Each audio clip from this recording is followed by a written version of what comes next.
So again, welcome. My name is Dr. Erik Byker, and it's great to have you here. I wanted to provide a couple reminders about Zoom. Please check that your microphone is on mute. We recommend that you use the speaker view feature on Zoom in order to be able to focus on the speaker or on the actual video.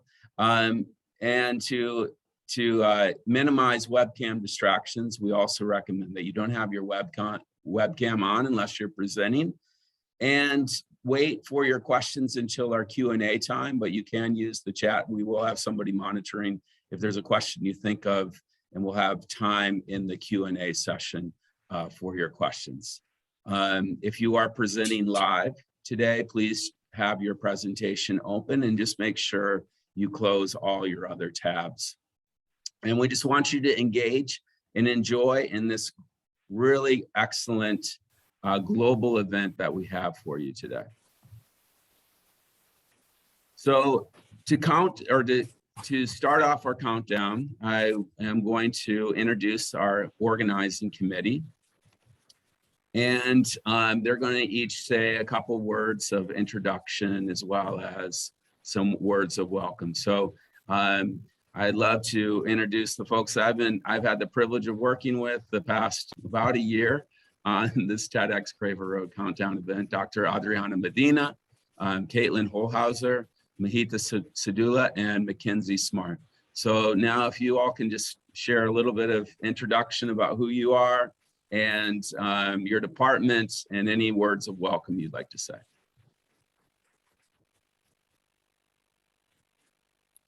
Hey everyone, I can go first. My name is Caitlin Holshauser, and I'm a PhD candidate here at UNC Charlotte in the Curriculum and Instruction program. I just want to take a moment to welcome you all to our TEDx event and also thank Dr. Byker for the time and effort he has put into planning the event. Events like this one we're about to hold today are so important, as we know that SDG 4 quality education is central to our achievement of the SDGs. So I'm currently studying the integration of global education and sustainability education in elementary school classrooms. So events like these are near and dear to my heart, but I want to emphasize that this type of education does not have to occur just in the classroom. In order to achieve the SDGs, we must all be lifelong learners and educators to our friends, family, and community. So it's my hope that you will take something that you learned today and share it with those in your circle. It's nice to meet you all.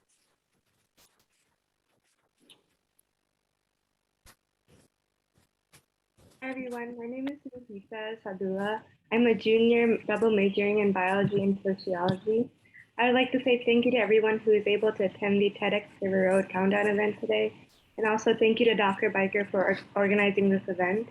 And it's really important to bring awareness to the Sustainable Development Goals and find effective ways to reduce the effects of climate change on our planet, since climate change continues to be a pressing issue. I really enjoyed presenting and attending the event last year, and I hope everyone enjoys today's event as well. I also learned something new and unique. Thank you. Hello, everyone. Mackenzie and I are here live in our kind of other place where this is being simulcast. We have the SDG members here. So Mackenzie, you want to say something about the SDG Club? Absolutely. So my name is Mackenzie. I graduated in May with a major in religious studies and a minor in legal studies. And I founded the SDG Club, where we kind of just work on student-led projects revolving around the SDGs here on campus and throughout Charlotte. And you'll hear our talk later today. It'll be the last one. And we've got some members here today to answer some questions as well. And just really excited to be here. So thanks everyone for coming.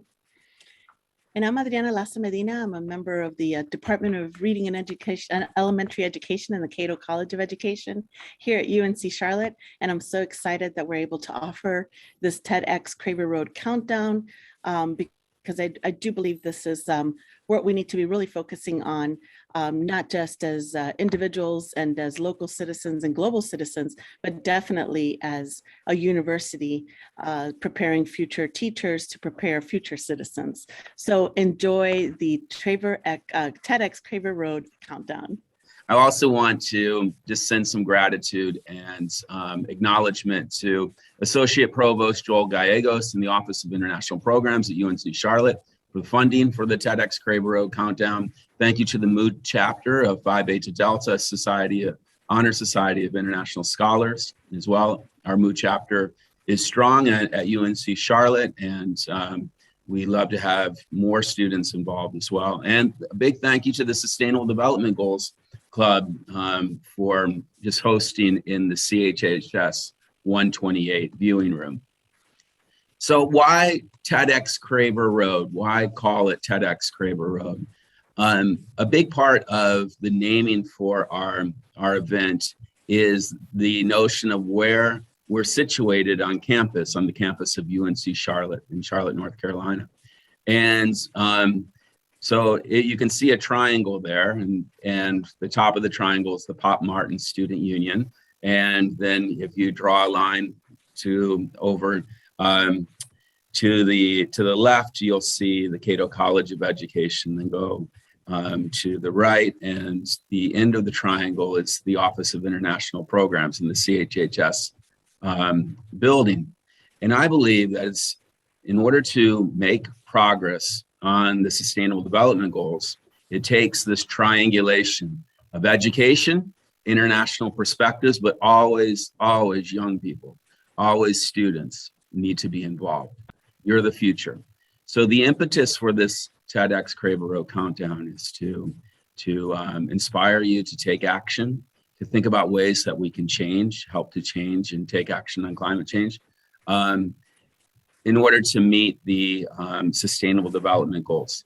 You'll be hearing a lot about the Sustainable Development Goals as part of today's program. There's 17 goals from the United Nations, and you'll probably be seeing these icons throughout the different talks.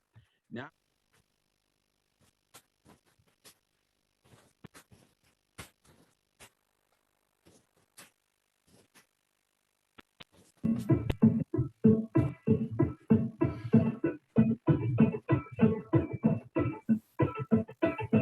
amazina ganjye ni Ruganzu Bruno uraruga Kampala Uganda nkaza mu Gauge Countdown yabo kuba ndakunda ukubaho je kw'abana banje n'abagisha bonde. नमस्ते म अजय पाण्डे काठमाडौँ नेपालबाट म countdown join गरेर छु किनभने मलाई थाहा छ हामीले भोगिरहेको सबै समस्याहरू जलवायु परिवर्तनसँग जोडिएको छन्. Привет, я Лариса Пак из Казахстана, и я присоединилась к движению Countdown, потому что я считаю, что мы все должны объединиться, пока не поздно. ابتداء من اليوم أكثر من 500 حدث محلي وافتراضي ديال TEDx Countdown غادي يتنظم حول العالم. We're bringing the message of the urgency of the climate challenge to our communities. And we are bringing our community solution to the Countdown conversation. We are businesses. ನಾವು ಒಂದು ಲಾಭರಹಿತ NGO ಸಂಸ್ಥೆ. نحن عبارة عن فرق مجتمعية. And we have joined the Countdown. And we have joined the Countdown. And we have joined the Countdown.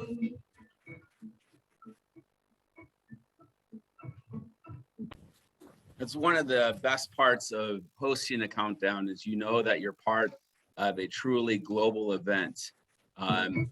And today we have folks joining us from all around the world for our sessions. It's very appropriate because it's International Education Week as well here at UNC Charlotte. But we have folks joining from India. We'll have talks from Indonesia. We have a talk from Germany.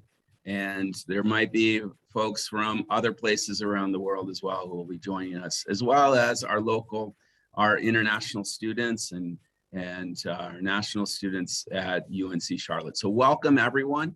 And now I'd like to play our Associate Provost Joel Gallegos' video.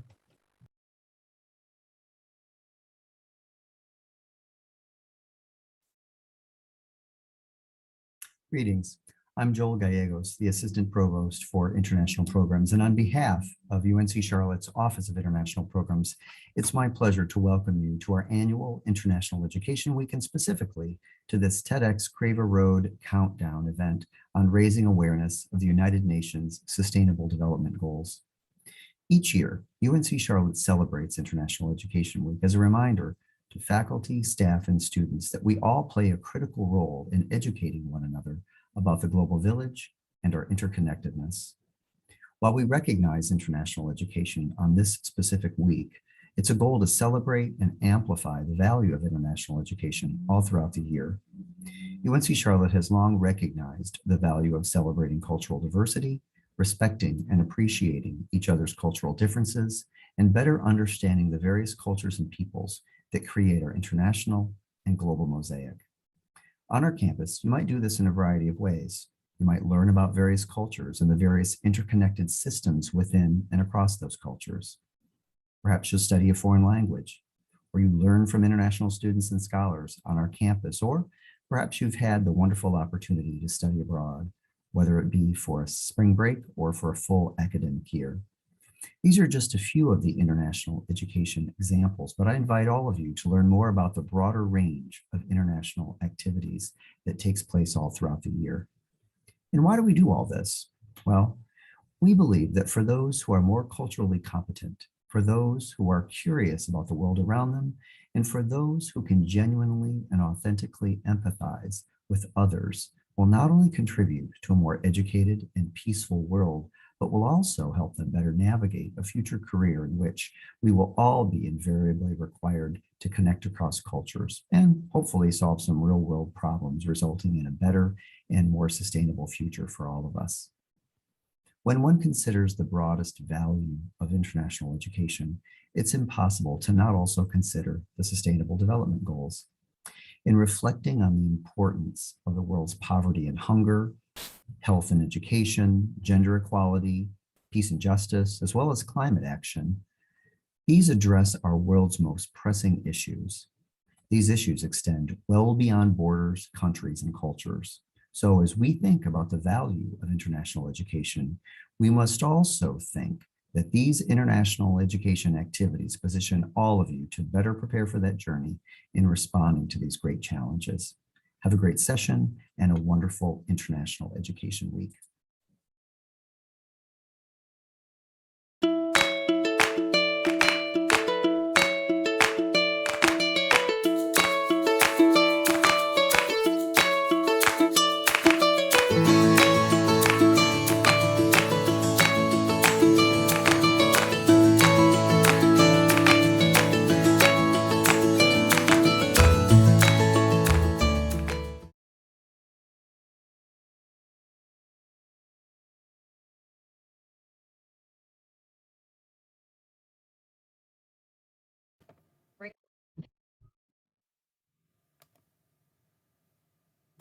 Namaste from India. I'm Ritimoni Bordoloi. I'm an assistant professor in education in Krishnakant Handik State Open University, which is located in the state of Assam, situated in northeastern part of India. It is a great opportunity for me to be part of this mega event. I would like to present my talk on the theme of role of education for mobilizing people's participation in disaster management with special reference to India. In the new century, we are living in a very complex society where people are facing many challenges that affect their peaceful living. In the name of modernization and development, human greed, massive urbanization, etc. have led to the loss of the biodiversity of the planet, leaving no room for plantation and causing significant damage to the ecosystem across the world. In this context, in order to live in a peaceful society or also for sustaining human civilization, some questions come into our mind. Why do we need a sustainable society? How do we manage the disaster or mitigate the disaster? Are we greedy about profit and gain? Why should we be aware of sustainable environment? For ensuring sustainable environment, we need active people participation. Can education play any role for mobilizing people participation in disaster management? If so, what kind of education do actually need? How is education related to the so-called development process? So when we are talking about the sustainable society, what does a sustainable society actually entail? It is actually related to the questions of human rights that demand a sustainable living conditions for everyone, for which we need livelihood security, social security, food security, health security, and environmental security. We have seen, but some hazards occur in the natural, social, and technological world, often lead to extreme disasters which ultimately become a threat to the civilized and sustainable living in the human society. And disaster refers to a serious disruption of the functioning of a community or society involving widespread human, material, economic, or environmental losses. Hazard situation is basically caused by natural calamities such as flood, cyclone, drought, cold wave, river erosion, arsenic contamination of groundwater, earthquake, and man-made situations like the prevailing pandemic situations like COVID-19 and Bhopal gas tragedy in India, etc. Bhopal gas tragedy, was one of the worst industrial disasters in history. The Union Carbide pesticide plant in Bhopal released at least 30 tons of highly toxic and poisonous gases and led to more than 6 lakh people being exposed to the deadly gas cloud. The gases caused victims' throats and eyes to burn, inducing nausea, and there were an estimated 16,000 deaths from this disaster.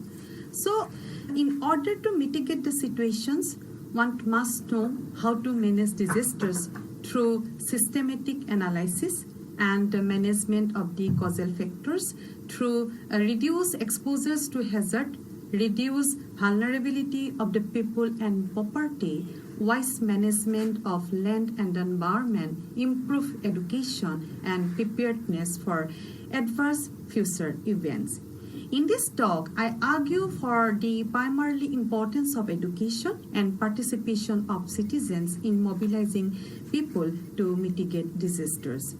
Generally, people participation refers to the involvement of the people to solve problems, and they participate in setting goals as well as in preparing, implementing, and evaluating plans and programs. The United Nations in 1970 defines participation as the collective action by various strata of people or interest group. Basically, it is a dynamic group process in which all members of group contribute, share, or are influenced by the interchange of ideas and activities towards problem solving or decision making. So, people participation motivates people to work together where they feel a sense of community and recognize the benefits of their involvement. These ideas can help in a big way during the disasters management process. People participation through education is a necessity as many disasters are man-made. So, in this context, for sustainable development and for ensuring an eco-friendly society, people's active participation and awareness are prerequisites so that human civilization can be maintained with a sense of belongingness among the living and non-living organisms, mutual respect and understanding in between the nature and man, deep understanding of and cause and effect relationship regarding man-made disasters and that affect the biodiversity and sustainability of the environment. India has many examples of people participating in different ecological movements throughout its history. For example, we may start with the Bishnoi movement in 1770, where the main objective was to save the trees from the link by the king. The killing of the 360 Bishnoi villagers who had been migrate for protecting the environment from the destruction is a unique case in this point. After the Bishnoi movement, there have been more recent examples of people participation in protecting and preserving the environment. For example, in 1973, there was a Sipko movement in which the women villagers protected trees from the excess of contractors of the forest. The women considered the trees on the Himalayan slope as their own children and hug the trees, saving from the destruction. So the incident became a milestone in the process of saving the environment around the world. Unlike the eco-development movement related to forest, Narmada Bachao Andolan, which took place in 1985, was one of the strongest movements for protecting the rivers from the disasters by human-induced causes. In fact, Narmada Bachao Andolan was a social movement which was started to protest against unavailability of proper rehabilitation and resettlement to the victims who were displaced due to the construction of the Sardar Sarovar Dam, and eventually it grew into a movement where the focus was given to preserve the environment and ecosystem of the valley. So this movement shows that it was people's active participation for which the environment, ecology, and the sustainability of the ecosystem could be protected and maintained. The United Nations Millennium Development Goals created many target areas to ensure environmental sustainability by 2015. Yet, due to overpopulation, disaster, and scarcity of natural resources, the issues of maintaining a sustainable environment was increasingly difficult. The Goal 11 of Sustainable Development Goal, which was adopted in 2015, has 10 targets to make cities and human settlement inclusive, safe, resilient, and sustainable.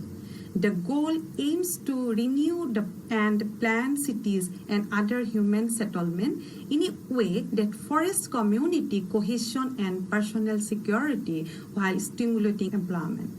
The main elements of the goal, that is Goal 11, are to ensure and achieve the 5 Ps, that is inclusive growth of people, bringing prosperity and peace, developing global partnership, protecting the planet's natural resources and the climate for future generations. And we hope this could be achieved within this target period, that is 2030. So when we talk about the relationship between people's participation in education, the history of the movements proved that because of high value, accountability, integrity towards the society, locality, and the land as well as to the nations, the common people may not be high degree holders or may not even achieve formal schooling. We're much more active in terms of protecting the environment and dedicated their lives for ensuring and maintaining the ecosystem at large for the benefit of both the living and non-living elements of the environment. Therefore, there is a necessary to boosting the moral values and principles of people towards their life, which can be earned through proper value-based education only. So education helps the people to face any crisis by taking some preactive and proactive strategies in order to mitigate or reduce the crisis in future. Education is the only way that provides lifelong learning opportunities to the learners for sustainable development and to respond to the disasters. The basic idea of having education is to develop the basic awareness level of the masses, help the people to adopt the techniques and the methods for adopting safety measures during a calamity. Due application of what is learned about the disaster management through education will further enable the people to understand how to protect themselves and the future generation during flood, cyclone, drought, erosion, when they turn into a hazardous event and affects a given place and the vulnerable people they are who are not able to cope with it.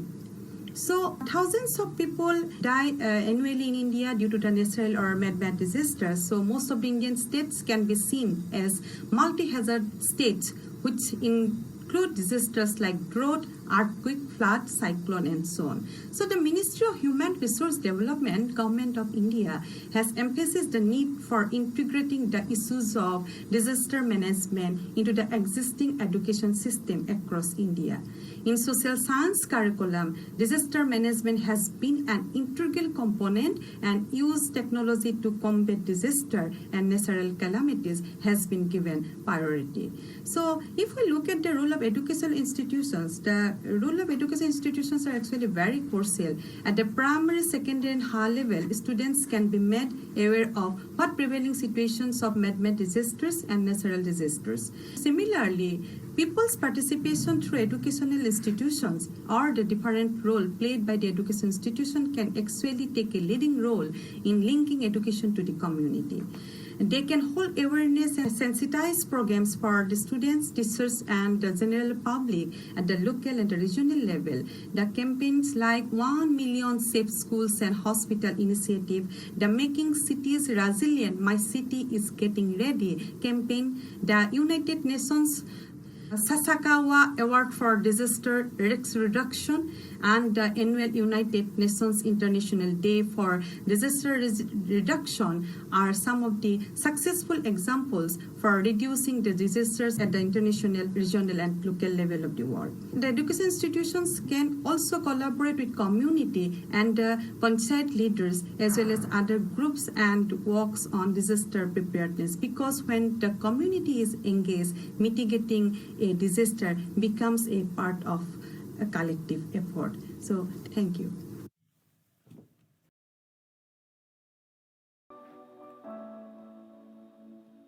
Hey everybody, welcome to my TEDx talk, Shoes for a Cause. My name is Ron Nober, and I'd like to tell you a little bit about myself. I am a technology and STEAM teacher from Southampton Township Schools in Southampton, New Jersey, USA. I am the co-host of the Teacher Nerds podcast. I am very interested in design thinking, the Sustainable Development Goals, or SDGs, which this project relates to, using technology for global good, and digital leadership, using social media for social good. You can find me on Twitter and Instagram. My handle is @Nober_TechClass. And let's tell you about my TED Talk and project. So my project was called, or my TED Talk is called, How an Engineering Project, a PD Session, and a Tweet Created an Awesome Project. And that awesome project is Shoes for a Cause. Now, for years in school, I had been doing a project where students would design and build prototypes of footwear, and I started to want to make it a little bit more interesting for them. So what I did was I modeled it after the NFL's My Cleats, or My Cause, My Cleats, where NFL players would wear cleats that were designed to bring attention to causes that they were passionate about.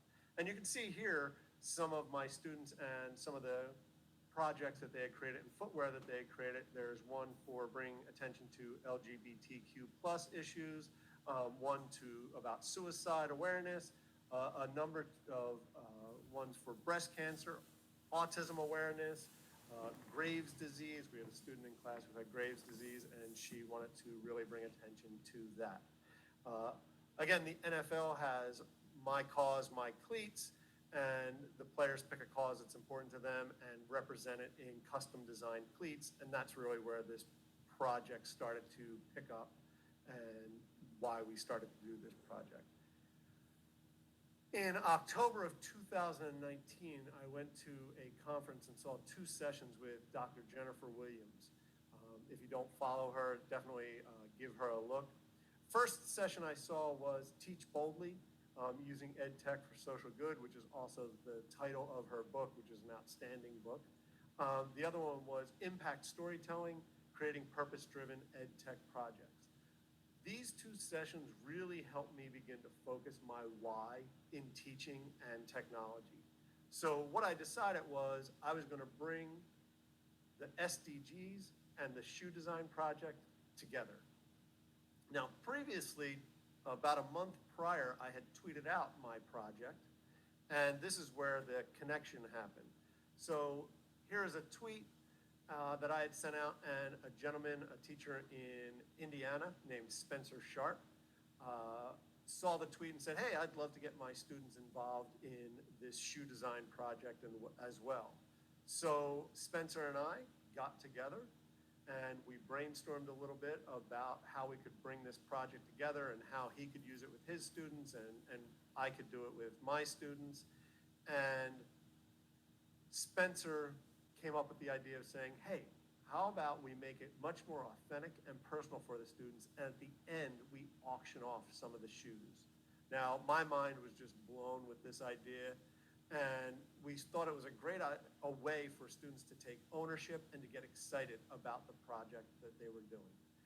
On the next few slides, I have some pictures. These are students beginning to do research on one of the 17 Sustainable Development Goals that spoke to them. And I will say, every student, when you start to have them research the SDGs, is going to be able to find something that speaks to them. You know, whether it's life on land, life below water, gender equality, quality education, ending poverty, ending hunger. There are goals that can speak to every student, health and well-being. So students here began to research their SDGs, and these are photographs from my STEM lab in New Jersey. And again, students, you know, it really got them engaged, talking to each other, collaborating with each other, researching the SDGs. And then they, as a group, they had to decide what SDG their shoe was going to focus on. Then students began to research shoe design and the engineering that goes along with shoe design. And they had to, the decoration or the outward appearance of the shoe was what was really going to bring that attention to the SDG. So here they are researching their shoe designs, and they had to create a paper version of the shoe at first, just so they could see if the shoe would even work and it was a viable design.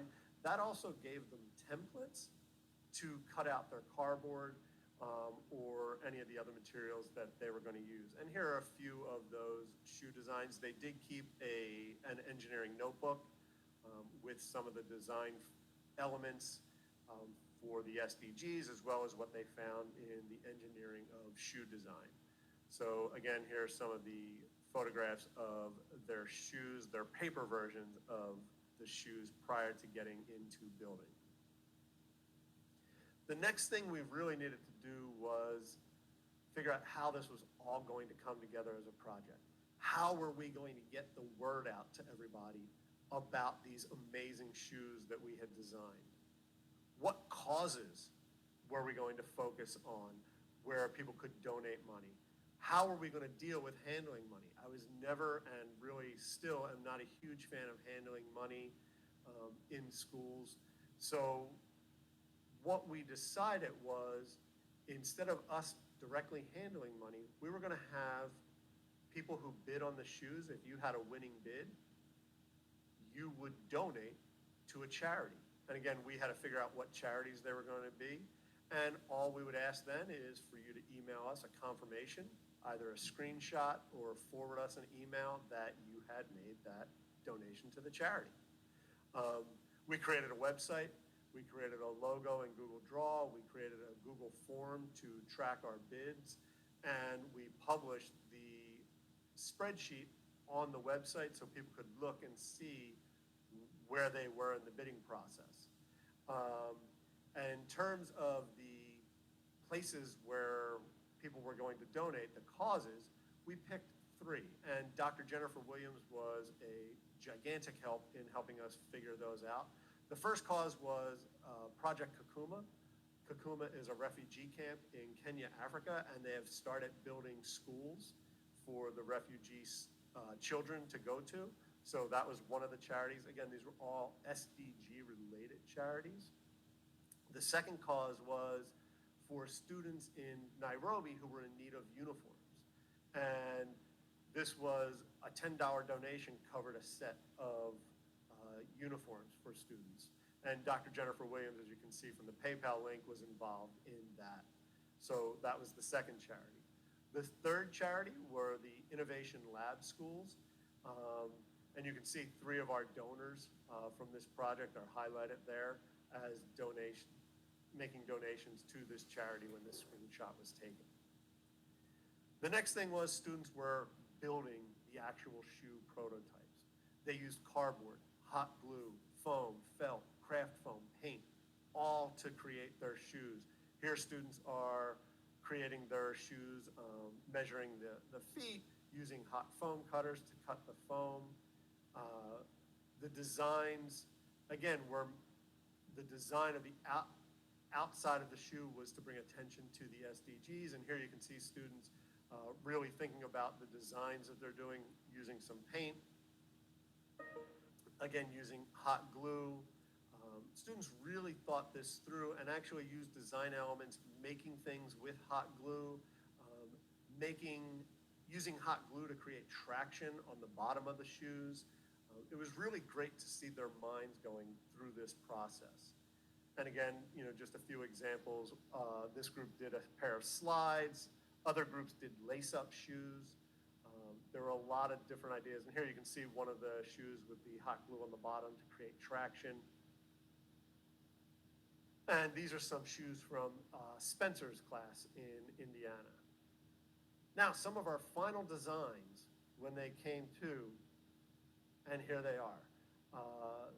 Just amazing designs. A lace-up pair of shoes. The one on the right, that is bringing awareness to good health and well-being. Another shoe here was about clean water and sanitation. And on the right, a pair of life below water. You can see some of the design elements of coral and sea turtles and fish. Another bringing awareness to gender equality with the equal sign. And some more about clean water. This was a pair for breast cancer awareness, and I love the little cape on the back that really focused on the breast cancer awareness. Here were two. One was on gender equality and life on land. And another pair, one on the right, was talking about ending hunger. And on the left, this was one of my favorite designs. This was about life below water. And there are two different shoe designs here. The one facing us is all dirty water, polluted water. And then on the back side is the one with clean water. Now, our best shoe, our big winner, was this pair of slides bringing attention to clean water, SDG 6, clean water and sanitation. This pair of slides sold for $225, which was just absolutely amazing. So again, students focused on all these SDGs, and here is just a little video for you to take a look at.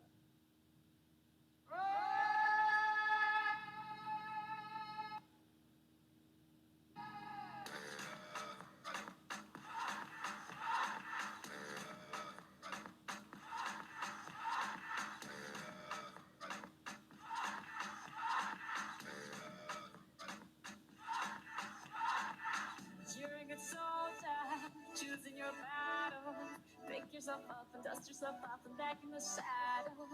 You're on the front line, everyone's watching.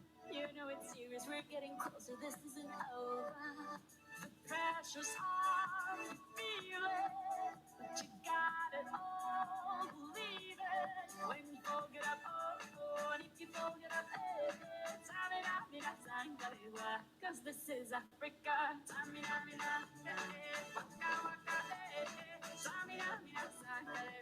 This time for Africa.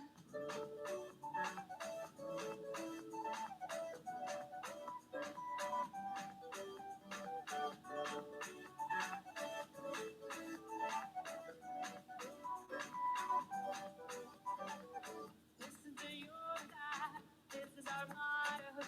Your time to shine, don't wait in line, y vamos por todo. People are raising their expectations. Go on and feed them, this is your moment, no hesitation. Today's your day, feel it. You pave the way, believe it. You get down, get up, oh, when you get down, get up, hey, hey. So again, that was just a quick little video. In total, we were able to raise nearly $500 for those three charities and create an awesome experience for the students. Students were so excited to watch the bids coming in and to see how much the shoe that they've designed was being sold for. And it just an amazing project. Again, really connecting the kids to the project, making them passionate about it, engaging them, and using the SDGs and having them learn a little bit about the SDGs and how they, as 8th grade students, could really impact the world. If you would like to learn more about Spencer, I do have a link in the slide deck to him and some of his information. Again, thank you all so much for attending my TED Talk, and I appreciate you. Bye-bye.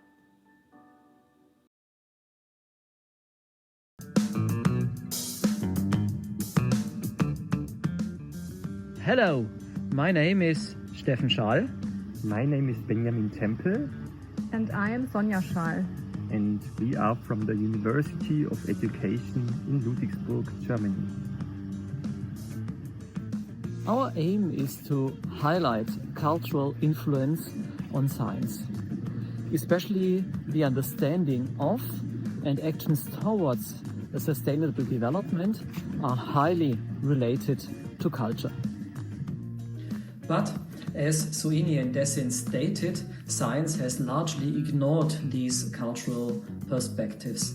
So, in our research, we initially aimed to find a viable definition for ESD, and therefore we conducted a systematic literature review. In this process, we discovered that these definitions and which SDGs have been addressed in the articles is strongly related to the origin of the authors.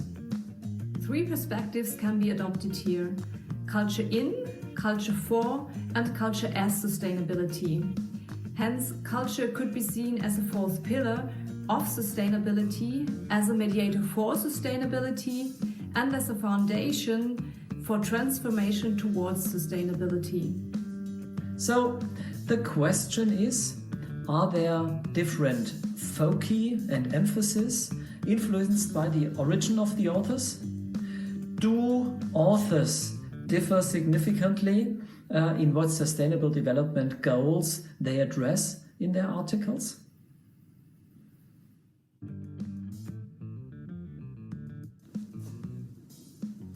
For this reason, we started to search the terms act, knowledge, motivation, behavior, competence, education for sustainable development in the databases ERIC, Bildung, PsycInfo, Syndex, Web of Science, Scopus, and Google Scholar, and we found 9,374 articles. We focused on empirical articles on ESD, combined with empirical, quantitative, and qualitative. In these resulting 1,316 articles, we coded specific SDGs that were addressed and origin of authors based on the UN geographic regions. To our surprise, only a little variance was found in the data. For example, 679 articles addressed the SDG 1, but 421 authors worked in North America and Europe, and the rest was mixed up in sometimes very small groups of other UN world regions. Based on these proportions, we decided to compare authors from the world region North America and Europe versus from the rest of the world, and heterogeneous working groups from both world regions, what we call mixed groups.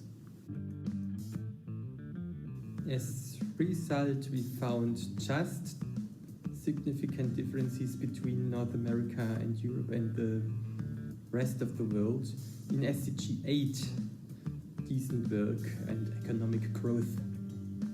All other significant differences can be explained by the North America and Europe group and the mixed group.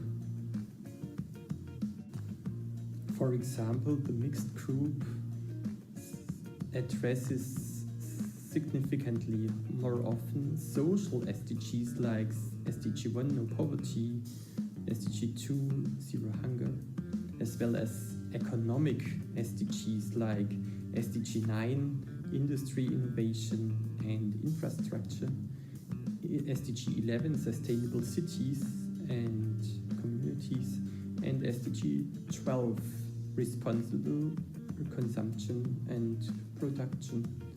In addition, there are significant differences between the groups in SDG 15, life and land, and 17, partnership for the goals. We found no significant differences between SDG 3 to 7, 10, 13, 14, and 16. In summary, it can be said that apart from SDG 8, decent work, economic growth, there were no significant differences between the groups, North America and Europe, and the rest of the world. What is interesting, however, is that the mixed group tend to address social and economic SDGs more strongly in their articles than homogeneous groups from North America and Europe and the rest of the world. And there is a tendency of lacking ecological SDGs.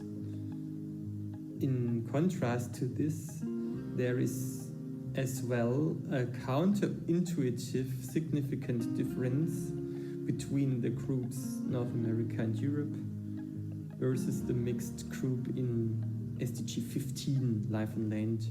Maybe we could discuss your ideas for that, and there are no significant differences as well between the groups concerning SDG 13, climate action.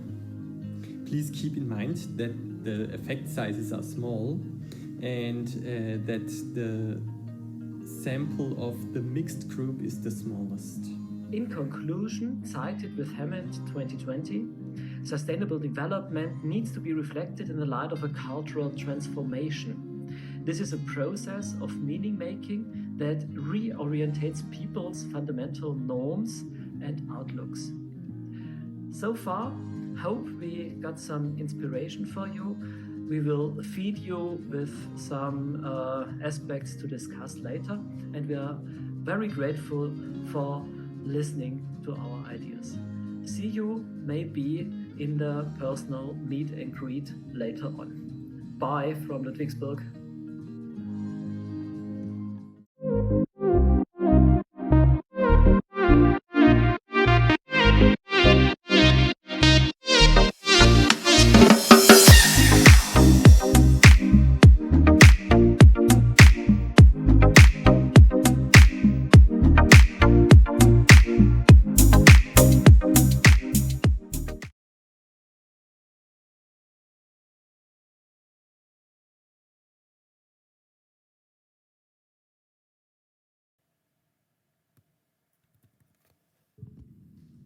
$8.3 billion metric tons.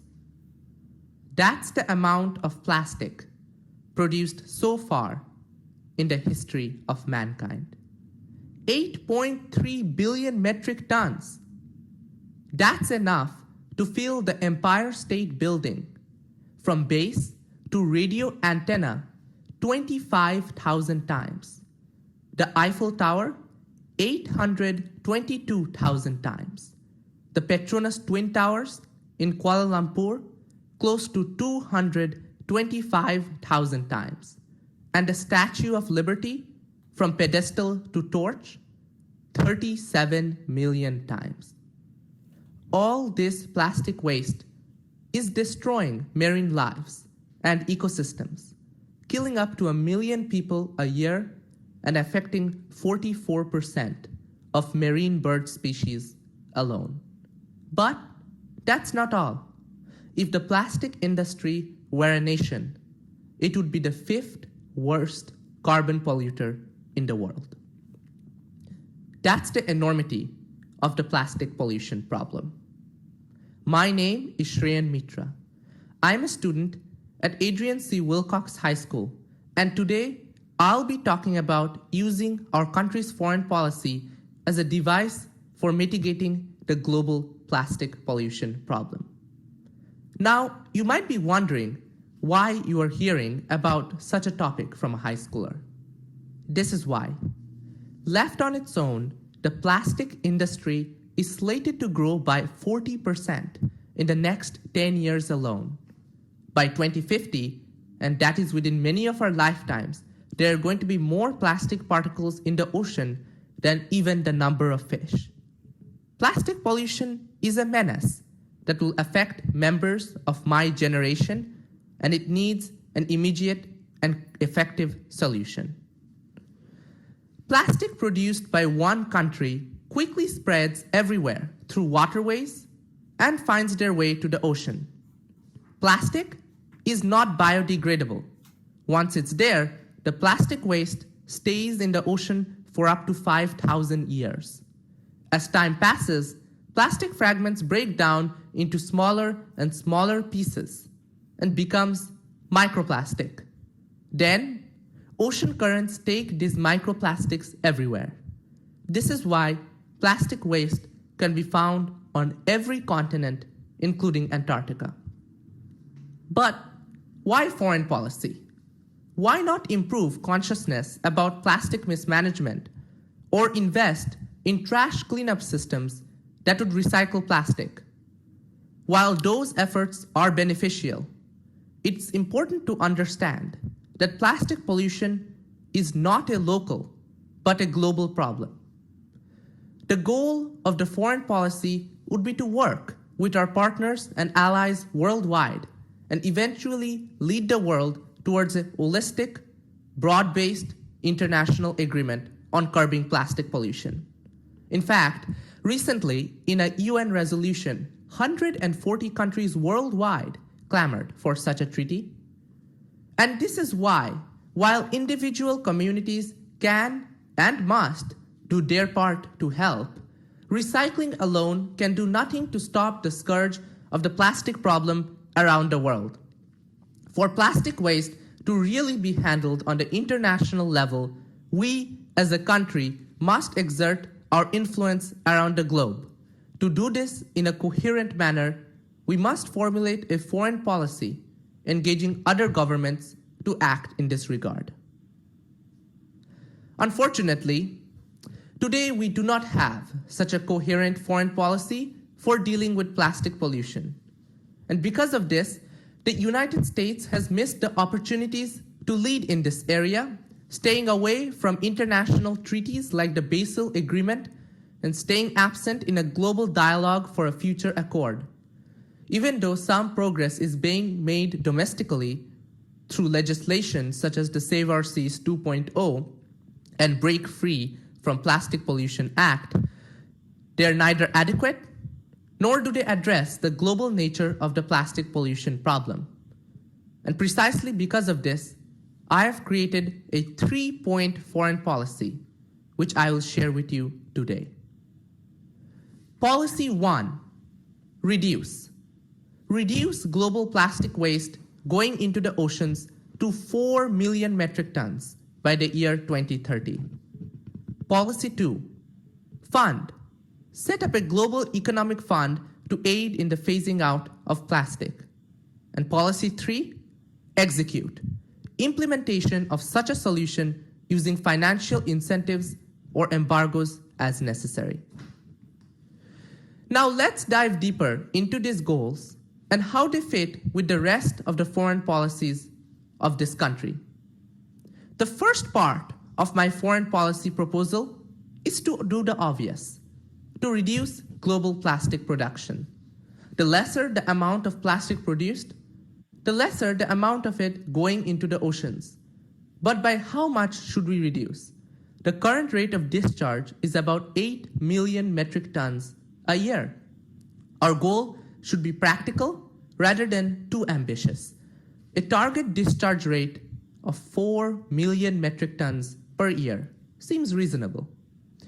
We need to work with our partners and allies to make sure this target remains feasible. Each country should set a viable target for itself based on its capabilities and its dependency on plastic. Once set, each country must maintain complete transparency over its record that can be overseen by the UN or similar body. Needless to say, such an agreement will work the best if there is a monetary incentive. To acknowledge progress, a financial reward system should be set up for smaller countries or countries with high economic dependency on plastic. And this is where my second policy comes into picture. We need to set up a global fund similar to the United Nations Development Program or the United Nations Children's Fund of today. This global fund will have 4 different goals. 1, to reward and encourage countries who achieve or exceed their goals in plastic containment. 2, to subsidize major plastic producers so that they can decrease the amount of plastic they produce with minimal damage to their economies. Globally, the plastic economy employs millions of people, and leaving them without any alternative will not work. Number 3, to subsidize local available plastic alternatives and fund research for more advanced alternatives in the future. And most importantly, 4, to incentivize development of plastic alternative materials. What constitutes a good plastic alternative material? First of all, it should be durable, yet biodegradable. It must be cheap, versatile, and globally producible, just like the material it would replace. Or in other words, it must have all the goodness of plastic, but not the perils. We are a few steps away from such a material, but there are many leads that look promising. For example, bagasse, a waste product of sugarcane production, mycelium, a mushroom root-based material, and many other plant-based and natural materials are all possible solutions. There are 2 ways in which these materials can be utilized. Countries that are major producers of alternative products can be subsidized by economic powers to export these products to countries that need them, creating additional revenue for the producing country. How would such a fund be financed? It could be supported by donations by economic powers, a global organization like the United Nations, or a global tax on plastic exports. After all, 1 million plastic bottles are bought every minute.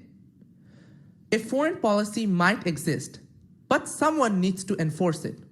The third part of the foreign policy would deal with a country that does not meet its stated goal deliberately. In such cases, other nations can enforce economic sanctions and other repercussions. Let's also keep in mind that the agreement is completely voluntary. To help ensure a flexible platform, a country is allowed to leave the agreement. But of course, they would lose any economic incentive to stay within the agreement. The foundations that I'm laying out today are only the first step towards implementation. A lot of hard work and countless hours of international negotiation must follow. These policies must be a stated priority goal of all subsequent foreign policy decisions of our country, and we should ensure that any preceding agreement that contradicts this policy be amended to comply with this goal. Can we eliminate the monstrous scourge of 8.3 billion metric tons of plastic within our lifetimes? The answer could be yes, if only we utilize our country's foreign policy to its fullest. Thank you.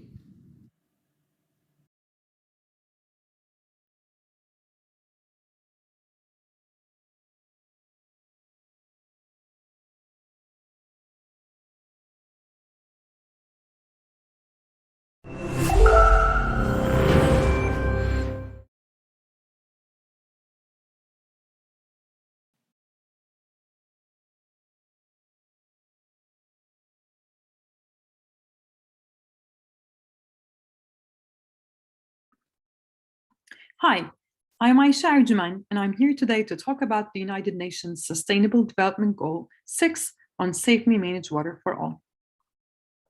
The overarching goal of SDG 6 is to ensure availability and sustainable management of water and sanitation for all. Within this goal, Target 6.1 aims by 2030 to achieve universal and equitable access to safe and affordable drinking water for all. Note that there are a lot of important words here, and the WHO-UNICEF Joint Monitoring Program has defined what these terms mean in the context of Target 6.1, while also recognizing that they don't have the capacity to monitor all of these parameters for global populations. So the indicator the JMP has chosen to monitor global progress on Target 6.1 is the proportion of the world population using safely managed drinking water services.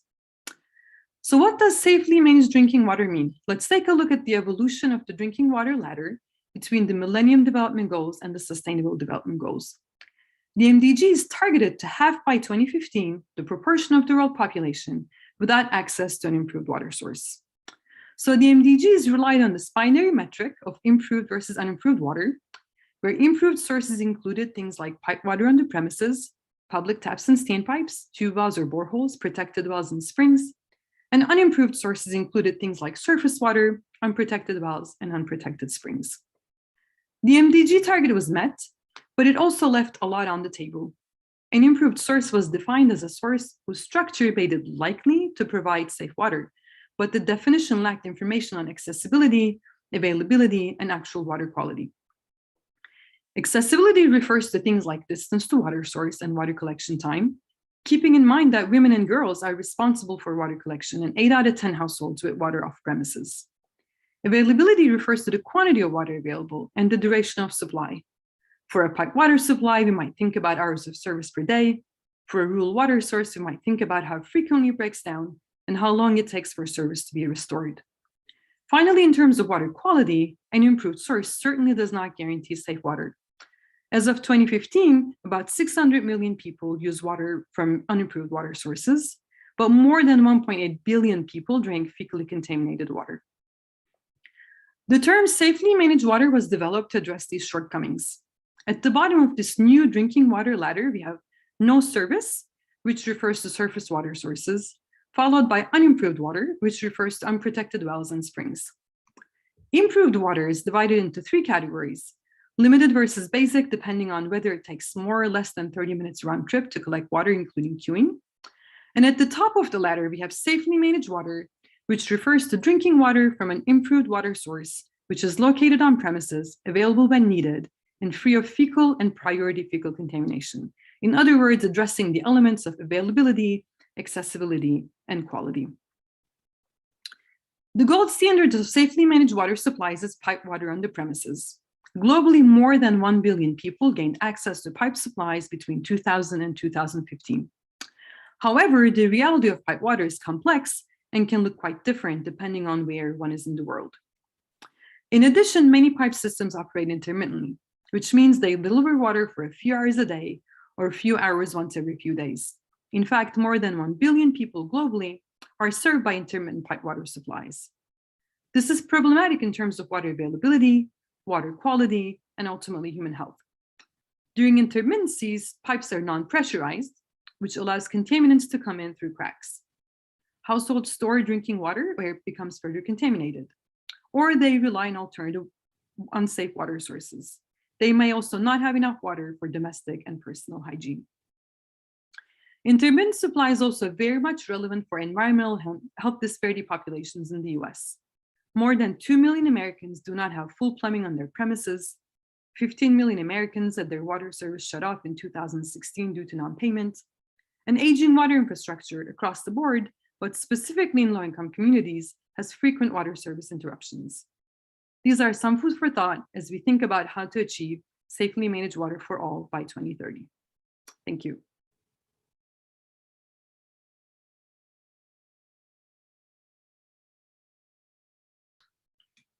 Good day. So we're very glad to be part of this conversation and the important conversation we're going to have about water conservation and how it relates to South Africa, and particularly what happened in the year 2018, when there was a possibility that one of the cities in South Africa, Cape Town, would have been the first city to run out of water. So I'm Leslie Lagrange, and I'm from Stellenbosch University in South Africa. It is close to Cape Town, about 50 kilometers from Cape Town. And my colleague will now introduce himself. Hi, good afternoon. My name is Chris Ray from the same institution, Stellenbosch University. I just want to add it's an agricultural town. So the water crisis was even more intense in the town. And what we want to do in our presentation is to link the complexities of water and the issues around water and water shortages with education and the other work that we do in our institution. So I'll hand you back to my colleague, Leslie. So we will now share some slides with you and to take you through some. Okay, so there we have Cape Town, and it's 2018, and there we have some images. So in 2018, there was the possibility that the city of Cape Town would run out of water, and people were engaged in all kinds of efforts to avoid what was called day zero. That would have been the day where the city would have run out of water. So people also started queuing, as you can see, to gather water in containers at different points where running water was available.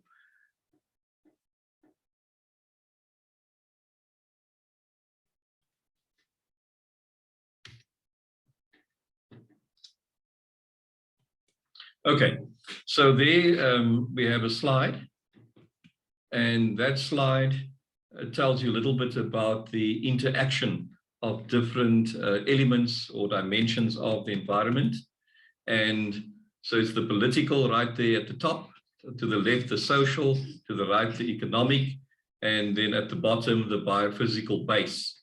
So the water crisis, we became aware of that as something happening in the biophysical base. But of course, the political came into play because it related to who makes decisions and who has the power to make decisions, what kind of regulatory processes were put in place by policy makers. There were new regulations that came into play. And of course, political decisions had to be made about what happens in the future. And then, of course, when there's a lack of resources, then the social comes into play and leads to social conflict between people. And then, of course, water is related to very many aspects of the economy. And so it also had an impact on the economy. Okay. So South Africa is a water source country. And if one looks at the rainfall distribution in South Africa, it is uneven. And South Africa's annual rainfall is 490 millimeters, which is less than half of the global average. There are high levels of evaporation in the country, given its long summers, and in many other parts of the country, the sun shines almost every day. And so only 9% of rainfall water ends up in rivers. Furthermore, water gets lost and stolen because of poor water management, poor infrastructure, broken pipes, etc. And added to this, you would have the effects of climate change, which of course causes droughts in many parts of Southern Africa, combined with the El Nino effect. And all of this became a recipe when all of these forces came together for a water crisis in Cape Town, almost reaching what was referred to as day zero. Okay, I just want to add some more background to the crisis. My colleague mentioned the average annual rainfall, but we have a dry climate, rapid urbanization, relatively high per capita water consumption in Cape Town. And Cape Town had all the makings of a water crisis.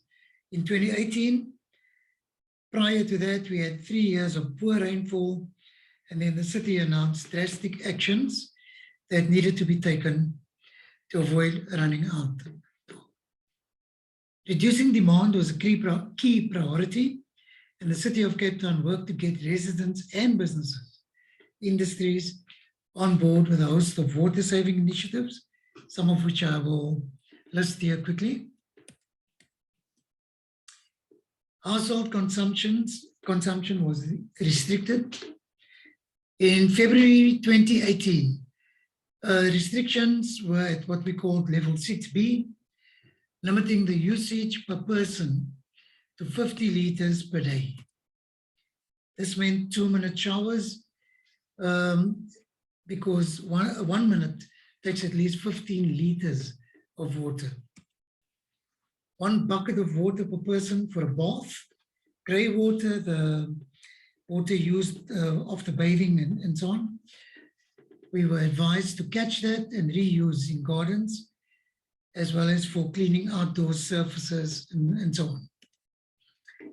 There was the use of garden hoses and irrigation systems were prohibited and later relaxed to specific days and time periods. No swimming pool top-ups, washing of cars or exterior surfaces couldn't be cleaned using hose pipes of any kind.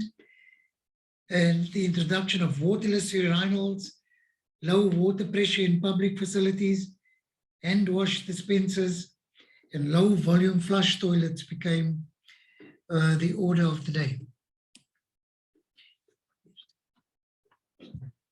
Okay, so let's take it from an education point of view. And you know, when society itches, then education gets scratched. So once again, a call was made to education to sort of get involved and see how we might do something.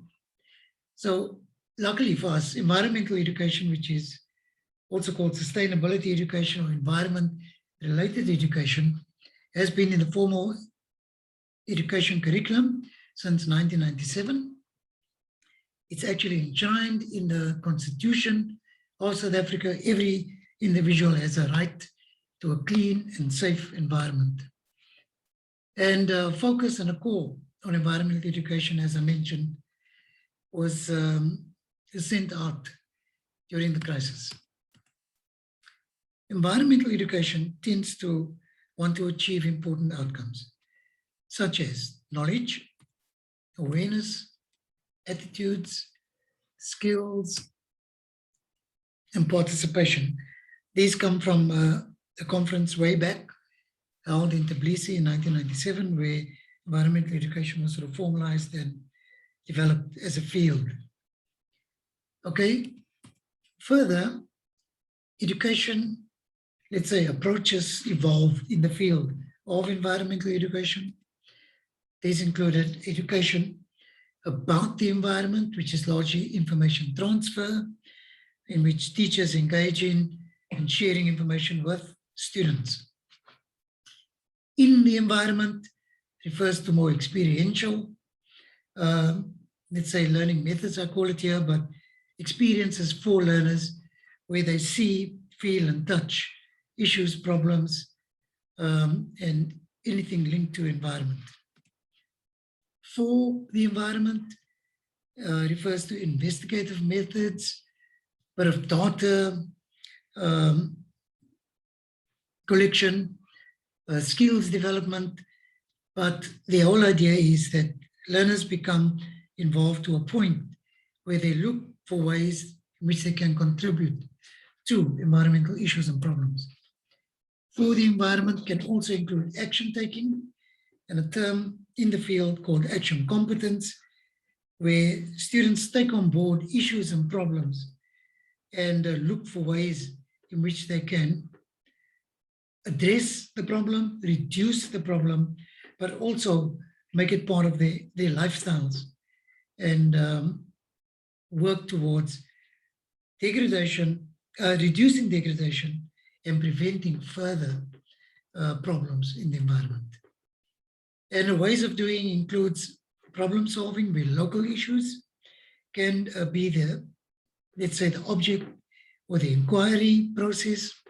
And the water crisis fitted in perfectly right? Because there was a focus on behavior modification sent up through all those regulations, and that served as an awareness raising tool. But solving local issues of water wastage, developing ideas for water conservation, monitoring consumption, and understanding the underlying causes of the problems, those were all issues that could be built in and involved in the education during this period, again, to reduce the problem but work towards preventing future problems. And I just want to diagrammatically represent, the approaches and the way in which environmental education actually deals with issues around the environment in formal curriculum. Now, the environment is seen as nature and human activities, a combination or a product of those two activities, often called socio-ecological interactions. Education, a broad description, social processes between people in particular contexts, right? We know the whole teaching, learning situation, formal schooling, and the lot. Combining these two is where this whole idea of environmental education as a field, let's say, emerges or meets. Okay. So the big idea behind environmental education is teaching and providing opportunities where we can encourage students to think about reducing the risks and threats that face us in the environment and striving for sustainable living practices. And the water crisis presented, let me call it, the content or the issue around which, this whole field could engage. And there was lots of engagement around this. And I'm going to hand you back to my colleague, Leslie.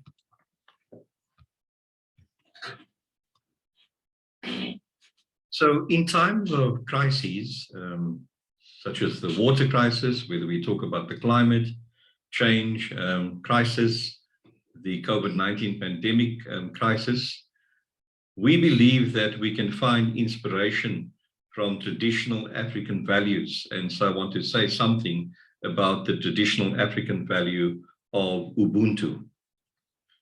So Ubuntu, I'm suggesting the title there is a concrete expression of a broader notion called Ukama, which I'll get to.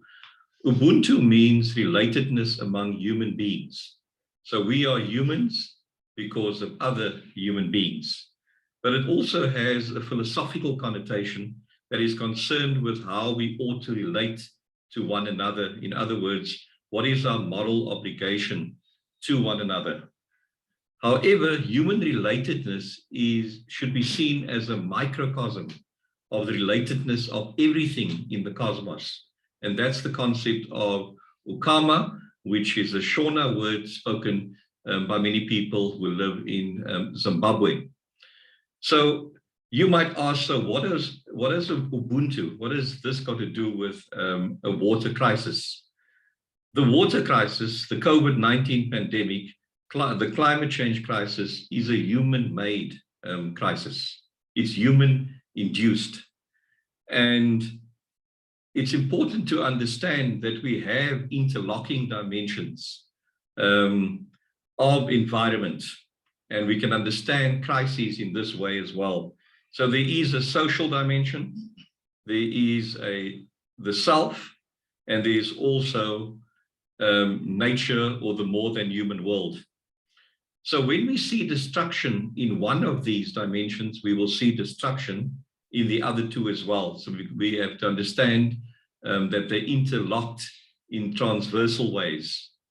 So when I heal the self, or when I destroy the self, I inevitably, it will lead to the breakdown of relationships with other human beings and my engagement with the nature of the more than human world. And if I heal one of these dimensions, so if we heal relatedness between human beings, we will also heal the self and we will heal relationships with the more than human world. So with this water crisis, the value of Ubuntu can become important to say that we need to care for other human beings. And in that way, we'll care for the self, and we'll also therefore care for the biophysical world or the more than human world. So we hope that these few ideas and insights would give you some idea as to what happened in Cape Town in 2018 and what some of the responses were, including the responses of environmental education. So we thank you very much. And these ideas came from a psychoanalyst, Felix Guattari, in his book, The Three Ecologies.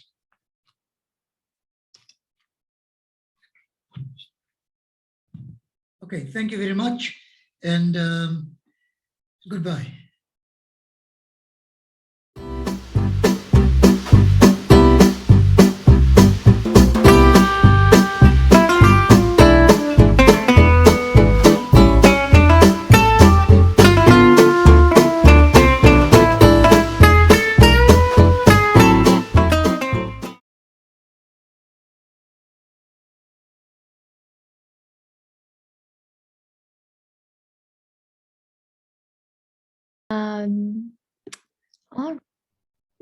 Thank you.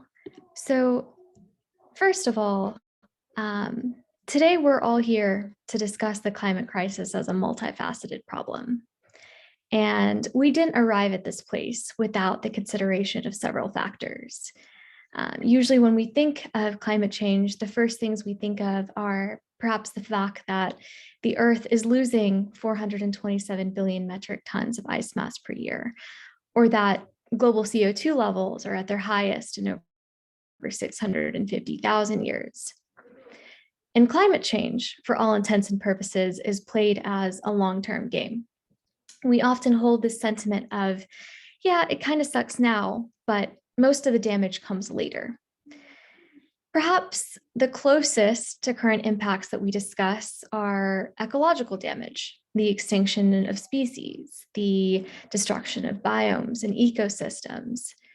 But yet, we rarely discuss the direct impact of climate change on human lives. Earlier this year, there was a poll in where fewer than half. Now, in psychology, we have this term called psychological distance. And in this scenario, it's the perfect illustration of how we societally place climate change to be a foreboding concern. It's something that will happen to others in another place at the future. But unfortunately, this psychological distance is what serves as a primary barrier to personal and public engagement with the climate crisis. Because the fact of the matter is that climate change has a tremendous impact on people, on infrastructure, and on the economy. And the fact of the matter is that the weight of this consequence is being felt not fair. And it's apt to mention that climate change spurred extreme weather events, such as heat waves and droughts, contribute to over 5 million deaths per year. If you wouldn't mind moving to the next slide. This infographic here illustrates what I'm about to describe. Wildfires, severe cold waves, and drastic marine temperature fluctuations continue to become more frequent and more devastating, which has a direct correlation with human lives and livelihoods. Since the 1980s, the prevalence of marine heat waves has approximately doubled, which has been connected to poor water quality and disease, particularly for humans. The average rate of sea level rise has tripled over the past century, which has left coastal communities more vulnerable to loss of human lives and economic distress, not to mention severe property and infrastructure damage. And according to UNICEF, every child on Earth is exposed to at least one climate-related impact, such as severe drought and flooding, or air pollution, or water scarcity, that makes them more vulnerable to malnutrition and disease. Yet the aspect that's underlying all of these effects, the one that I would like to discuss today, is one that is difficult to see and measure. And as a society, it's often hindered by stigma. It's often exacerbated by inequities, and it's often impacted most by societal stratification. Today, we are talking about the state of individual and community mental health in a world that is increasingly more affected by the devastation caused by climate change. As you can see in this infographic, many people who are exposed to climate change-related natural disasters experience serious mental health consequences, including post-traumatic stress disorder, depression, general anxiety, increased substance use or misuse, and suicidal thoughts. And all of these reactions have the potential to interfere with the individual's functioning and well-being. Those who are directly affected by a climate or weather-related disaster are at an increased incidence of these thoughts and behaviors. These could be because of these climate and weather disasters straining the resources that are available to provide adequate mental health care, or this could simply be because every single year we have increased numbers of individuals who are experiencing severe stress and mental health reactions due to climate change related conditions. And communities who are adversely affected by these events also have diminished interpersonal and social networks that are available to support mental health needs and recovery due to this distrust of climate change. What we found empirically is that poor air quality may have an effect on the prevalence of depression and suicide.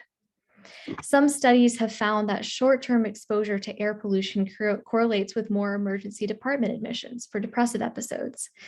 There are other studies that illustrate how increased carbon dioxide levels actually decrease the nutritional value of some foods, which leads to malnutrition, which particularly impacts the psychological development of children and adolescents. An important consideration for us to make is that when people lose their home to a wildfire or a flood or rising sea levels, or when their home for any reason becomes unsuitable for human habitation, they may decide to migrate. And it's estimated that 200 million people will be displaced due to climate change by 2050. And with increased migration, the mental health risks of such populations already being astronomically high, it becomes paramount that we better understand the interactions between the climate crisis and human migration patterns.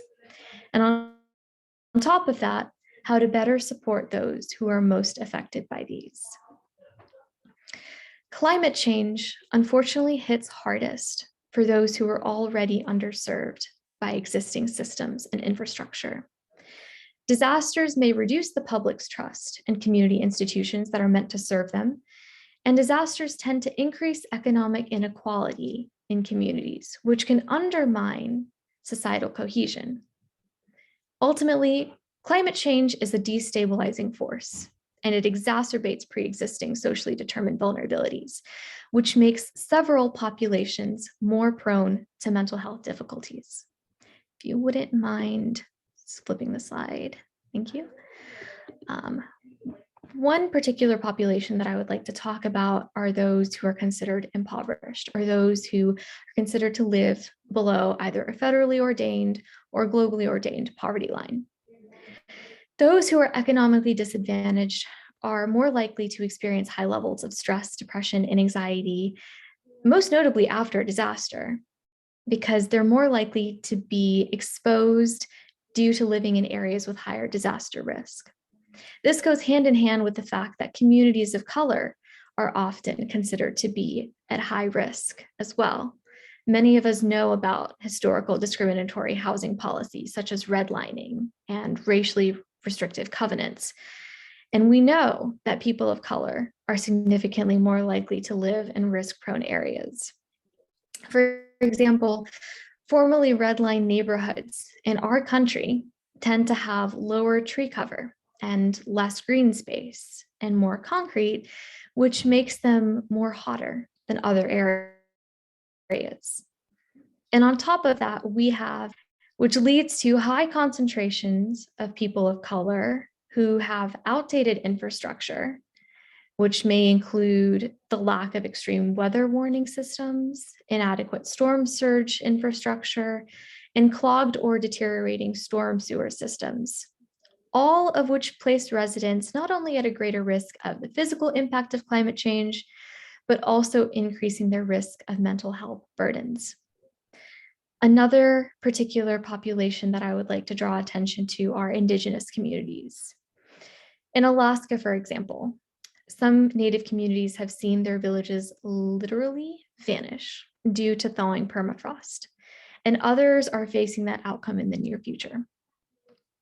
Other Indigenous communities have already been displaced, particularly on the Gulf Coast. And for Indigenous peoples, climate change doesn't only threaten their physical home, but also their ways of life, including access to traditional food and culturally meaningful practices. Several populations that are disproportionately affected by climate change. But as a society, we fail to account for disruptions in services, particular to those with disabilities, pre-existing psychiatric conditions, as well as those who are in lines of work that involve outdoor labor or emergency management, particularly our farmers and our construction workers and first responders. But what we've also found is that even among people who have not experienced the direct impacts of climate change, simply being aware of its existence has been demonstrated to lead to heightened feelings of fear, anger, powerlessness, and exhaustion. And though these negative emotions don't necessarily constitute mental illness, the whole idea of worrying about the future for oneself, one's children, and later generations often acts as a source of heavy stress and sadness. This is a term that eco-psychologists have termed climate anxiety.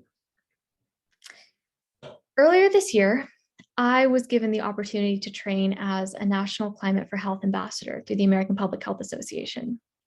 And in this role, I often receive updates on new climate and health-related developments. A few weeks ago, after I submitted my proposal for this talk, EcoAmerica and APHA, or the American Psychological Association, released an 88-page report that detailed all the most recent updates on how climate change and psychological well-being interact. Now, as a bit of background, literature surrounding mental health and climate change is already limited. But there were several indicators that were very well documented, talking about how climate change threatens psychosocial well-being well before this report was released. But all of us know about one significant event that occurred over the past year or so. And it just so happens that COVID-19, our global pandemic, which initially appeared to have short-term effects on improving ecological and environmental conditions, was not only were those impacts short-lived, but those who were already suffering from natural disaster and extreme weather events over the past 2 years often received limited and inadequate resources due to what we all know as overcapacitated healthcare services across the globe. We all know that economic disadvantages were magnified during the pandemic, both within countries with fewer resources and those considered to be of higher resources. And so these disparities that were already visible from what we saw with the impacts of climate change also threatened mental health as people tried to cope with the stress of the pandemic on top of worsening climate conditions. That is to say, though, COVID provided us with several important lessons. We now understand that, one, people's responses to a crisis can be strongly affected by the messages they receive. And two, systemic gaps in the public health system, including for mental health services, have come into sharper view, and it's drawing greater attention among policymakers. The pandemic highlighted several ways in which we can make rapid, widespread, and large-scale changes towards how society functions.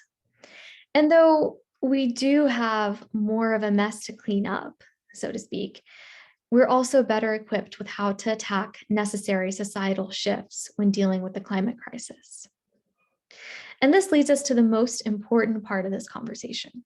What can we do to protect our mental health from climate change?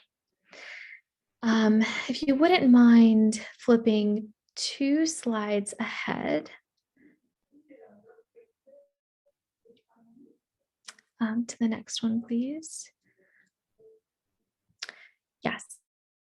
So solutions to protecting our mental health from climate change fall into 3 separate categories, or at least clearly it can't be that simplified. For the purposes of this talk, I found it convenient to split into 3 separate categories. When we talk about what we can personally do for our well-being amidst the climate crisis, the first thing we can do is to build belief in our own resilience. We can foster our own optimism and hope. We can cultivate our active coping and self-regulation habits. We can rely on each other and bolster interpersonal sources of support. We can encourage connection and care for our children. We can learn to try and find a source of personal meaning. And above all else, we can boost our personal preparedness for environmental conditions that often arise with surprise. If you wouldn't mind slipping to the next slide. And on a community level, we can continue to develop and maintain our social connections. We can discuss the benefits to our climate and to our health by using clean energy with our friends and our neighbors. We can support solutions that reduce and prevent further climate change. We can organize events that bring people together, perhaps in designing or implementing a local climate solution. We can create a community resilience project, or we can join an existing group that's working on climate solutions. But the last category that I want to talk about is what we as society at large are best equipped to carry out. One of the best things we can do is to expand our disaster response and resilient plans to include mental health considerations across the continuum. And when I talk about increasing social cohesion, it's because we know that individual mental health is better in communities with stronger social fabric. For example, there was a study conducted on German flood victims and on their perceptions of community support, and how a strong sense of community belonging was more strongly linked to positive mental health outcomes compared to individual personal support. And unfortunately, we know that climate change exacerbates existing disparities. High levels of inequality in society are obviously disadvantage those at the lowest levels of social and economic status. And countries with greater inequality have been shown to be more susceptible to impacts from natural disasters. This is why local governments, such as our public health agencies, can design strategies that address sources of climate change vulnerability and reduce the sources of exposure for vulnerable groups. It's also important that we preserve cultural connections, that we involve the community, all of which can help combat denial and passivity that can often undermine our effective responses. And it can also decrease skepticism that some communities might feel towards help from outsiders, especially towards the government or local agency officials. And above all else, it's really important that we strengthen mental health services. As a part of addressing this, it's really important that we involve public health agencies and other organizations that can engage in education and outreach and reduce stigma that's associated with seeking treatment. This could also involve reducing costs and increasing access for treatment. Now, the last 4 steps involve updating infrastructure and developing trusted and effective warning and communication systems. They involve training the people who serve the community during the disaster, often through mechanisms such as psychological first aid. It's also important that we have post-disaster recovery resources. there's unfortunately no backing out of the impacts of climate change. We know for certainty that they will continue to affect us. And the best thing that communities can do is to be ready to respond to these disasters and other climate impacts, to engage in long-term recovery. What we know for certain is that there's no unilateral solution. We must work together as individuals, as communities, and as societies to protect our climate and our mental health. In the words of former UN Secretary General Ban Ki-moon, climate change is intrinsically linked to public health. It's intrinsically linked to food and water security, to migration, to peace and security. It's a moral issue. It's an issue of social justice, of human rights and fundamental ethics. And we have a profound responsibility to not only all of life on this earth and to this planet itself, but to this generation and to those that will follow. Thank you.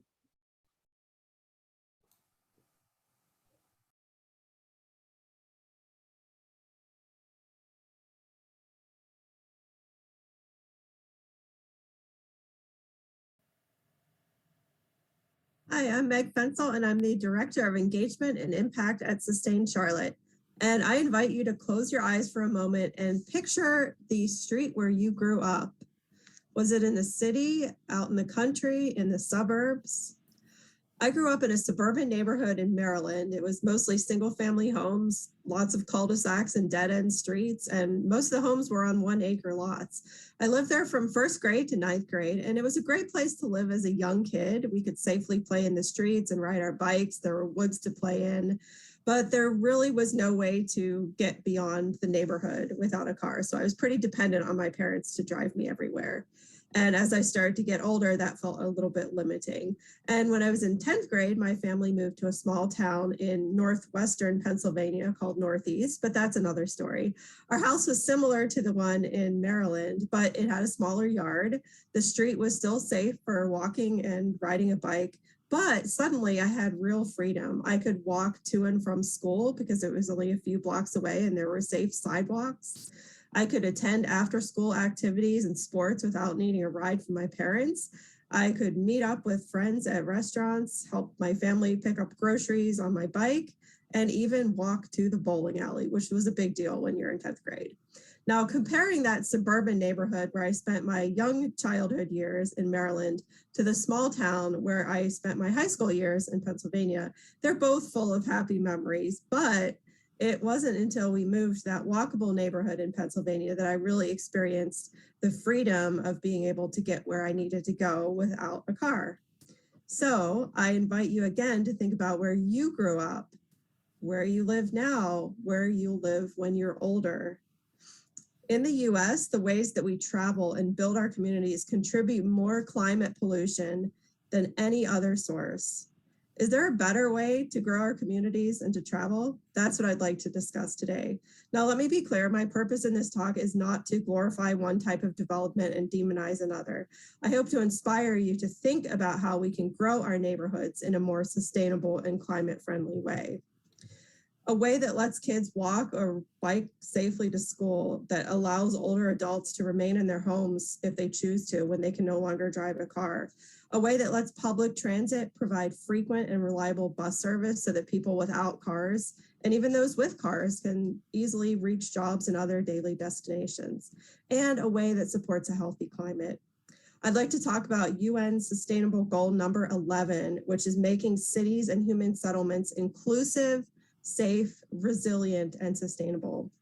Now, you've probably noticed that Charlotte is a pretty tough place to get around without a car. Why? Well, most of our population growth happened in the 20th century after cars were invented, so after the 40s and 50s.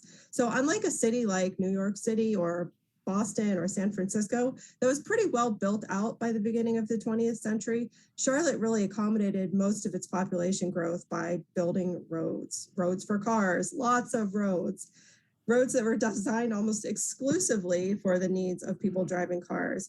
Very little or no consideration was given to the needs of people who get around by walking, riding a bike, or riding public transit.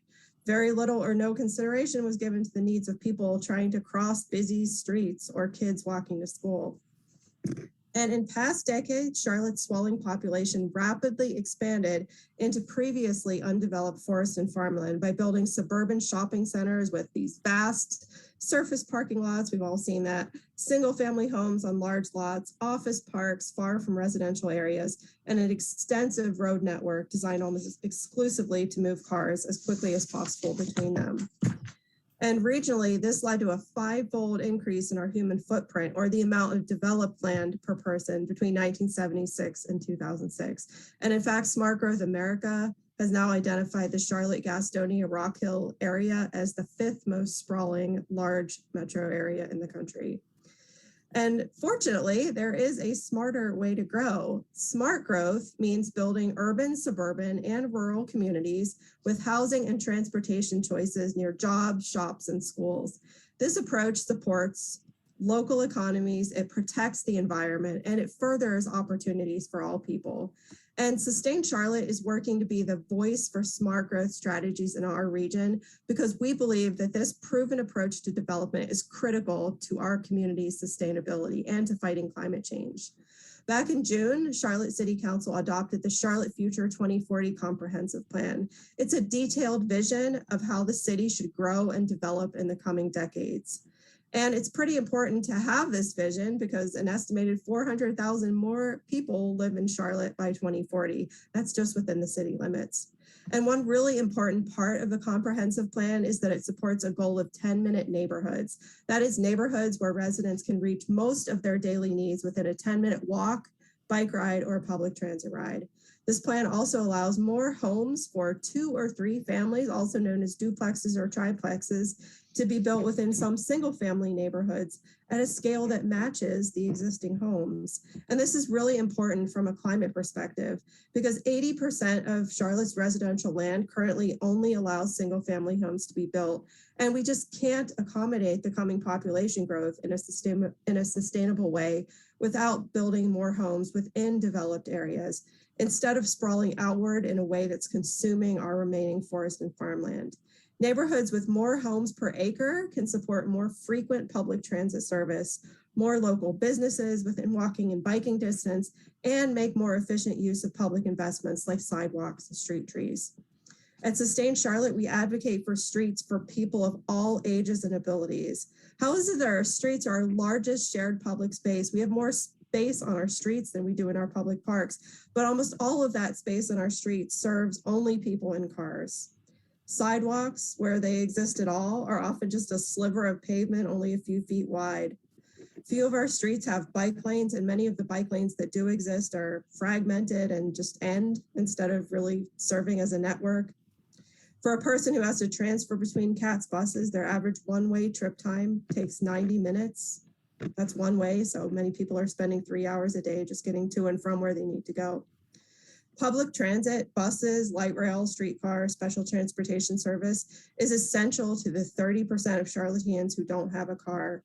It's also an essential tool to fight climate change, especially now that CATS is rapidly transitioning to a fleet of battery electric buses.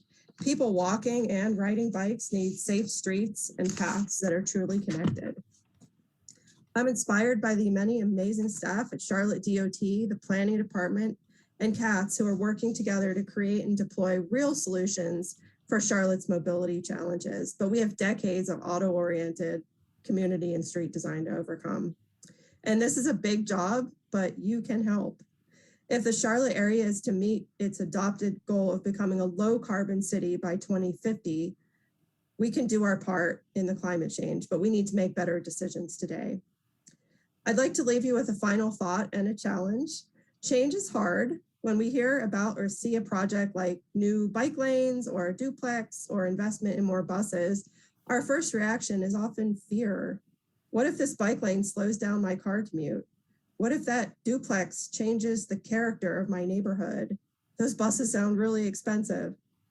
I invite you to consider that every great city changes and evolves over the years, the decades, and the centuries, and Charlotte is no different. My hope is that when you see that bike lane or new bus rolling down the road or duplex on the corner, You'll smile and think of the grandmother who can now safely ride her bike to the coffee shop, or the community college student who can now ride the bus to classes without spending 3 hours a day traveling, or the young family that can afford to live in a duplex close to their daily destinations without the expense of owning a car. Climate change is a global problem, and it's a big problem, but we have a huge opportunity to make a local impact as Charlotte grows and plans for its growing population. Thank you for learning how to be part of the solution.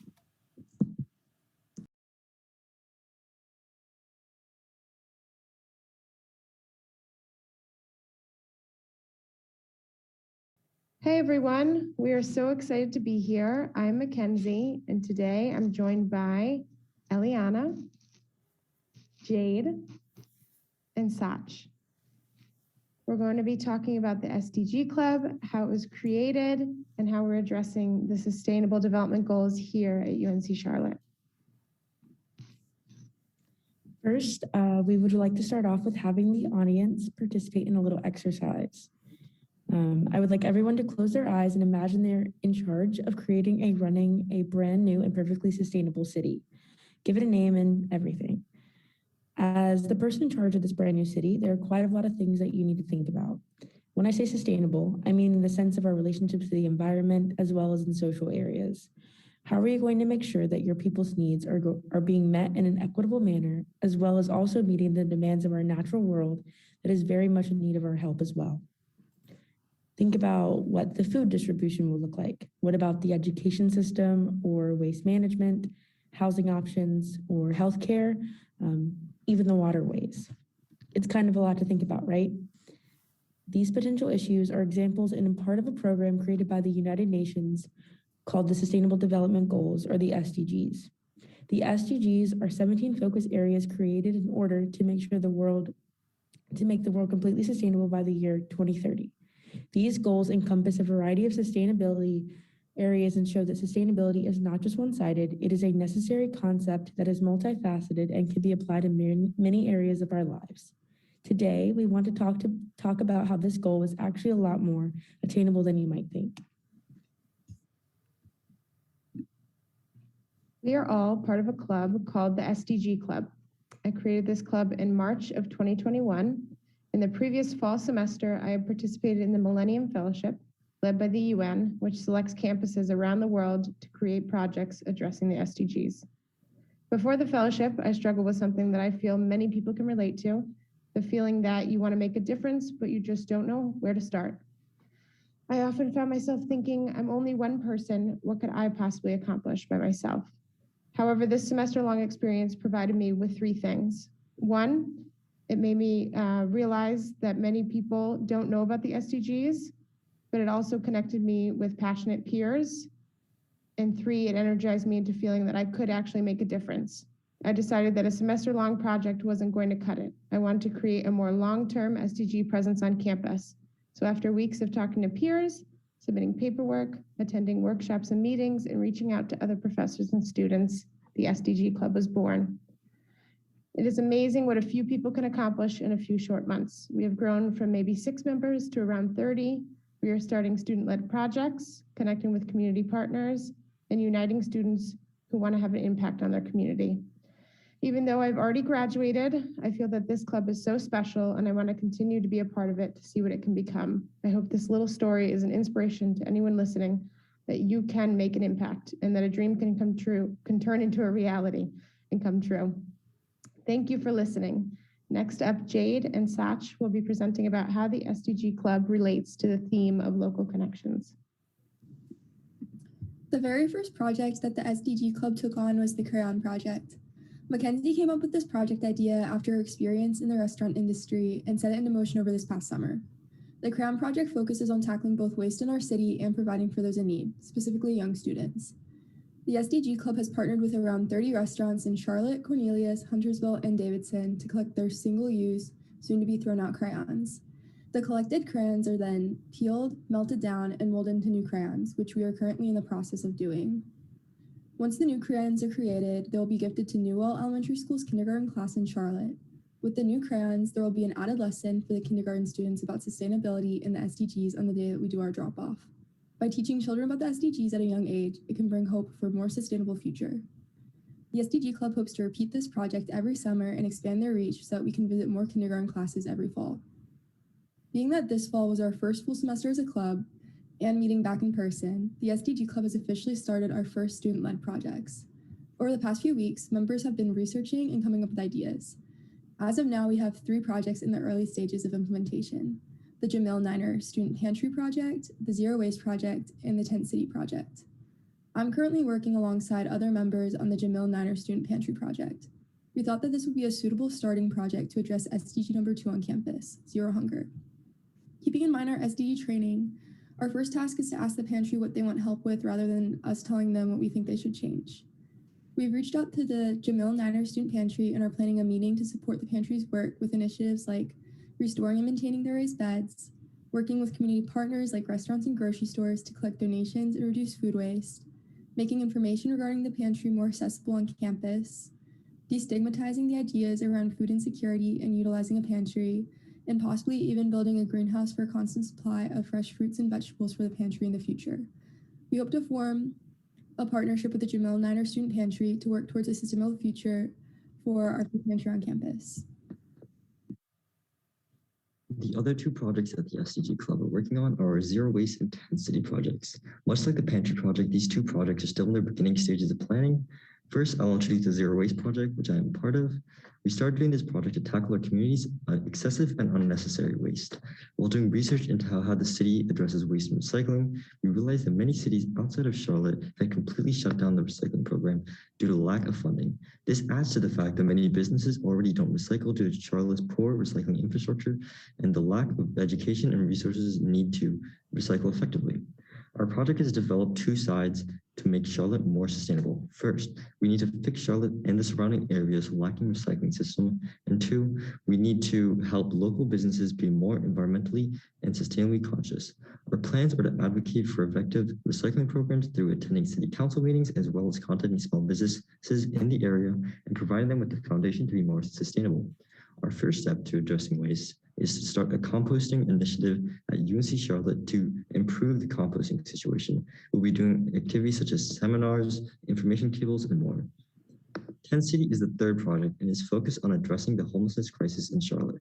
The plan is to collaborate with the nonprofit called The Relatives, who help find children and youth shelters and support through a plethora of different programs they provide. Our group project will start off by creating virtual lessons and activities about the SDGs for the children they are helping. As the group partners with the relatives, they hope to learn more about how else they can help address SDG number 1 and any others that relate to it.